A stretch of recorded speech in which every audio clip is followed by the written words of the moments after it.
So nadulas po siya kaya ay nakunan po siya.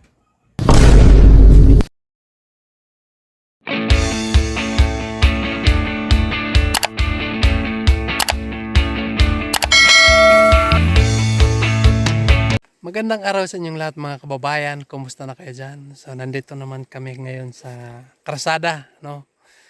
Kasi hinahatid namin mama ni Neri sa kanilang bahay. So kahapon mga kababayan ay nagbaba siya papunta doon sa ospital ng Pakibato. Dahil po mga kababayan ay nakunan siya, no? Nakuha yung baby niya. So yung baby daw niya mga kababayan ay 2 buwan pa dito sa tiyan niya. So hindi ko rin alam, no, bakit nakuha. Baka nabusdak siya, baka na ano siya ba na nabusdak, so lumabas yung kanyang baby mga kababayan. So kagabi ay nagchat siya sa akin nga maglalakad na lang daw sila pa uwi sa kanilang bahay. Sabi ko naman sa kanila, huwag kayong maglalakad kasi meron naman tayong motor dito, no? Ihatid ko lang kayo. So sabi niya nga, mag-antay daw sila sa akin. So kaya ngayon mga kababayan, so nandito na kami. At 2 motor kami. Yung mama ni Neri ay nakasakay doon kay Istong. So yung kapatid ni Neri din ay dito nakasakay sa akin. Kapatid ni Neri, kasama sa kanyang mama. So, yun po mga kabayan, at abangan nyo na lang ang aming pagdating doon sa kanilang bahay.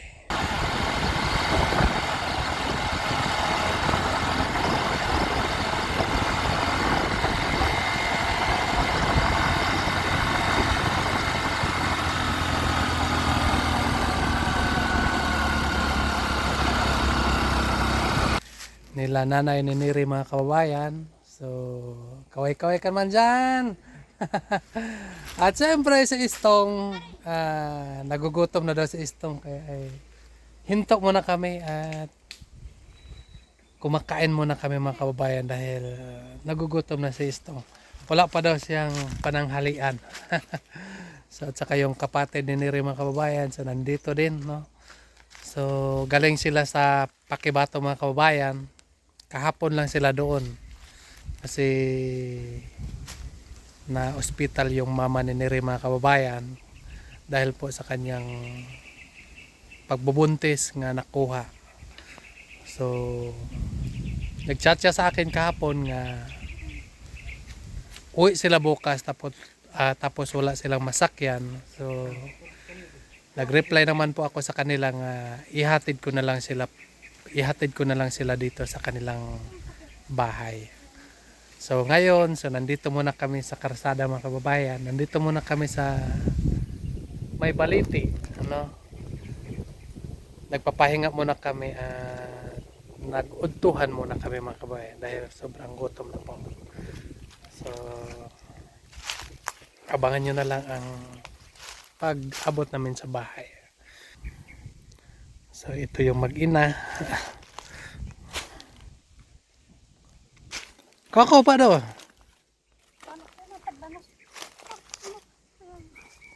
Ay, kailaw ba? Yeah. Mataksa ni. Tara ni.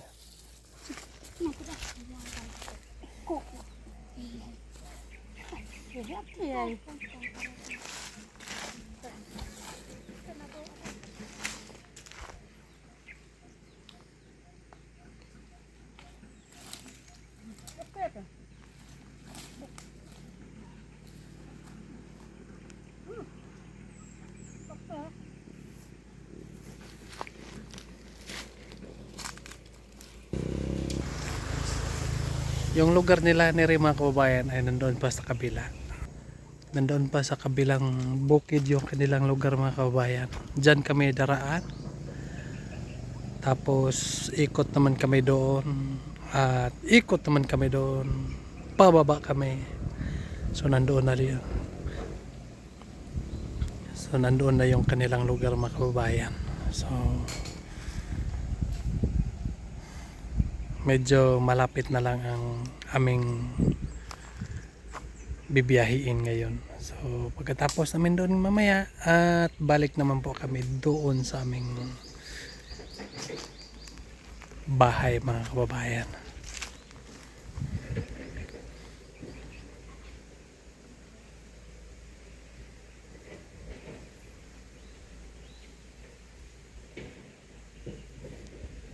Kababayan, kahit ulang-ulam, basta kanin.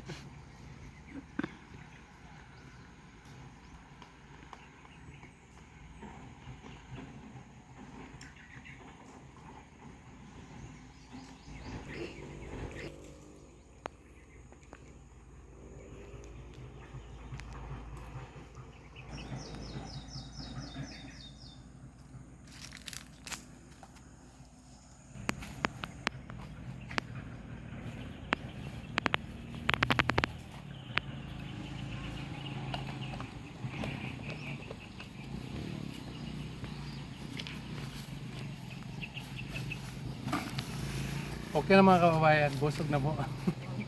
Hindi na ubos yung kanin. So, balik natin ito sa bag.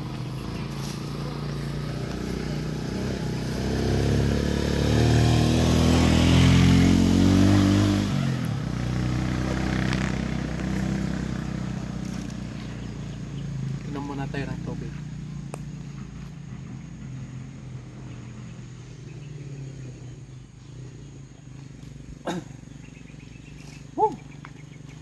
Wala na.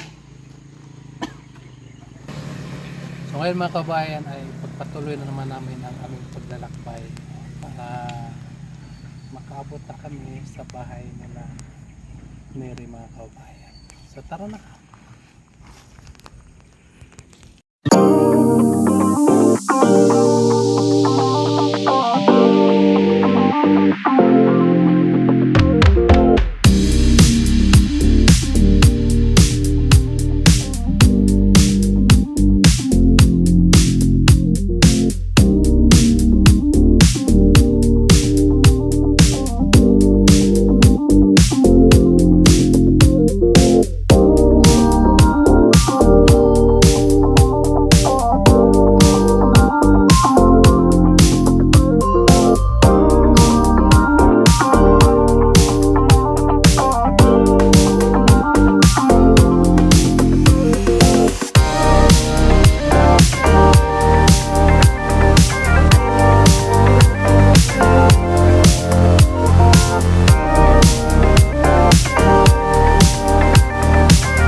Siyempre, nandito yung kapatid ni Mary Strictran.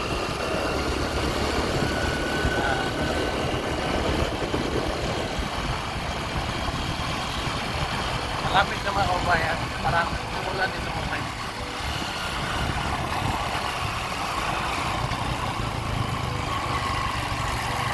Malapit na matapos ito kanilang karsada.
Oo,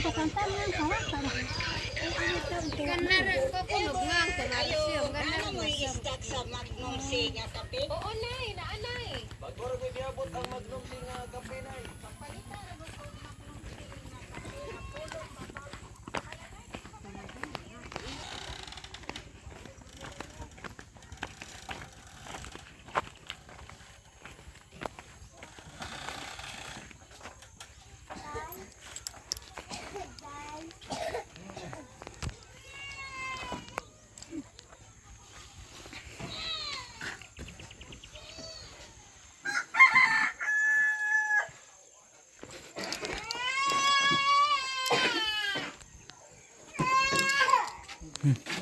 No, pen mapon.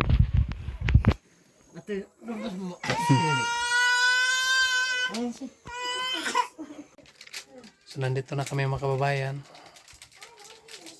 Karating lang namin. So kape muna kami bago kami aalis mga kababayan. Kasi yung lugar namin ay mga 2 oras pang biyahe bago kami makaabot doon. So magkape muna kami para hindi antukin ang pagbiyahe pa uli.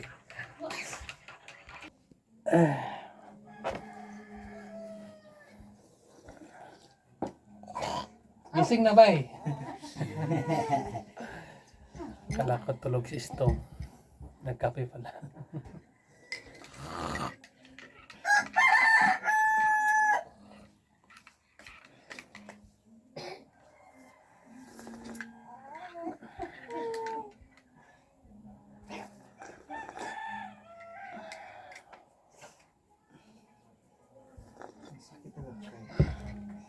Bakit? Ano? Naka-clutch. Ako at safety. Yung mama ni Nere. So, nung isang linggo, nagpunta daw si Sir Paul dito. So, yung Bernes, no? So, hindi ako nakasama sa kanilang mga kababayan. Kasi nagpunta ako doon sa Piatos. Inahatid ko yung mga estudyante doon sa Piatos kasi meron silang activity doon. Yung maestro sa amin ay nakikiusap sa akin na ihatid mo na yung mga estudyante doon sa Barangay Piatos. So, nag-chat si Peter Paul sa akin. Sabi ko sa kanila nga punta muna ako doon sa Piatos kasi meron akong ihatid mga estudyante. So, hindi ko inasahan mga kababayan na ngayon ng araw ay makapunta ako dito sa kanila. No? Dahil po ay kagabi ay nagchat-chat po siya nga maglalakad na lang daw siya. So, kaso lang daw ay yung anak niya ay hindi sumama pag maglalakad sila. No? Kasi yung tira nila eh 300 na lang yung natira. So hindi na kasya sa pakyo ng umbak papunta dito sa Barangay Tapak. So kaya nag-chat sila sa akin kagabi. So ang sabi ko sa kanila ay punta lang ako dyan, mag-chat lang kayo para mahatid ko kayo. Huwag na lang kayo maglakad kasi sobrang init at sobrang layo po mga kababayan. So anong nangyari? Anong nangyari? Makimarites muna tayo mga kababayan. Anong nangyari? Bakit ka nagkaganyan? Unsa na tabo di ay nabos na ka? Nabos na ka dito sa ibang bukid. Nadulas pala siya mga kababayan kaya ay nakunan siya. So pag abot daw siya rito, pag abot daw ni Sir Paul dito mga kababayan, so hindi daw niya sana isabi, no?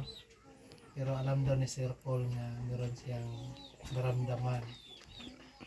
So kaya sinabi daw ni Sir Paul nga punta siya sa ospital. So kahapon ay nagpunta siya doon sa Pakibata ng kabayan. So ngayon okay na. Okay na yung ano mo. So, nagpaano ka na, nagpadipot ka. Ay, implant, no? Anong, yung implant ay para hindi na tayo manganganak. Ganun ba yan? Kasi, hindi pa ako nagpa-implant eh. Hindi pa ako nagpa-implant mga kababayan. Hindi ko alam. So, nagpa-implant na siya mga kababayan. So, di ba may expire yan? Kada 3 years. So, pag tulo ka to ma-expire na. So, pwede na po ka manganak. No? Pero gusto ka nga, dili pa ka manganak. So, mobalik lang po ka dito sa ospital, sa Pakibato. No? So, sabihan mo lang doon extend to 3 years. So, para sa lisod kayo no, pag daghan kayo tag anak no. So, tama lang sa ng pila ka buok? 5? Tama lang sa ng 4 ka buok. So, para makaya-kaya ra og atiman ang bata. Kay dere sa ato kay lisod man gyud atong panginabuhi. Bisan kogihan atong bana, pero makita man nato nga naglisod pud ka ng di pud ta ka tan-aw ba no? Dili ta ka tan-aw kay maluoy man pud ta sa atong bana. Mao na nga mutabang gyud ta. So lisod kaya kung mutabang tayo tapos atay gamay nga bata. So mas nindot gyud ang imong giuna-una nga nagpa-implant pa ka. So ako gani na ko'y plano nga magpa-implant.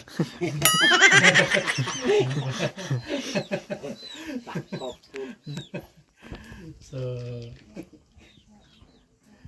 yun mga kababayan no, at hindi natin maiwasan na kanang mangyari dahil po ay yung bukid nila mga kababayan ay sublang matarik no? So nadulas po siya kaya ay nakunan po siya no? So hindi niya ginusto nga makuha pero nasupyat ang kanyang lakad kaya ay nadulas po siya mga kababayan. So ngayon ay okay na, nakauwi na siya dito ng maayos at pasalamatan ko rin si Istong dahil palagi siyang nandito no, kasama ko. So dalawa kami naghati dito sa kanilang bahay mga kababayan. Ang masabi ko lang mga kababayan, ang masabi ko lang po ay Nere nga huwag ka na mag-alala sa anak mo. Huwag ka na mag-alala sa nanay mo dahil okay na yung nanay mo. No? Focus ka lang sa iyong pag-aaral dyan. So, ilagay mo sa iyong isip na kailangan ko nga makatapos sa pag-aaral para makatulong ako sa aking magulang at sa aking sarili. No? Hirap mga kababayan, no? Hirap po kapag hindi tayo makatapos, wala tayong natapos dahil ay kapag wala tayong natapos mga kababayan, dito lang talaga tayo sa bukid magtatrabaho. Makapunta man tayo doon sa bayan mga kababayan, kapag wala tayong natapos, so kapag lalaki, gawin lang tayo doon. Trabaho natin doon ay bigasan lang. Pero kapag babae ay ang trabaho natin doon ay tigugas po sa plato. So, mas maganda yung makatapos tayo sa ating pag-aaral. Tulad ni Nere, kailangan mong focus sa iyong pag-aaral para makatapos ka at makatulong ka sa iyong magulang. So, yung bukid nila Nere kasi mga kababayan ay sobrang layo doon sa taas. Babalik kami mga kababayan, so puntahan namin yung kanilang bukid para makita ninyo ang kanilang bukid kung gaano kahirap ang kanilang paglalakbay papunta doon mga kababayan. Kasi sabi nila nga mo agi pagsapa, so daan pa daw sa mga kababayan. So kapag maulan, so hindi sila makapunta doon kasi malaki po ang tubig. So baka meron kang masabi kay Neri, sabi mo na lang sa kanya dyan. Kasi manood naman sila sa ating vlog. Dire. Ayaw kabala ka sa ako, kay okay na ko. Nakauli mi nga safety. Pinagi sa ilaha. Gihatod yun mi. Gisaha na nila dito o gihatod dire sa atong balay para safety.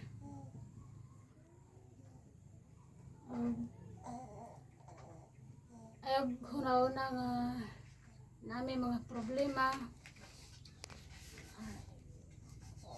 Natural ra na sa paningkamot lang diha. Kalimti sa may kadyot ay mong huno na ay mong pag-eskwela.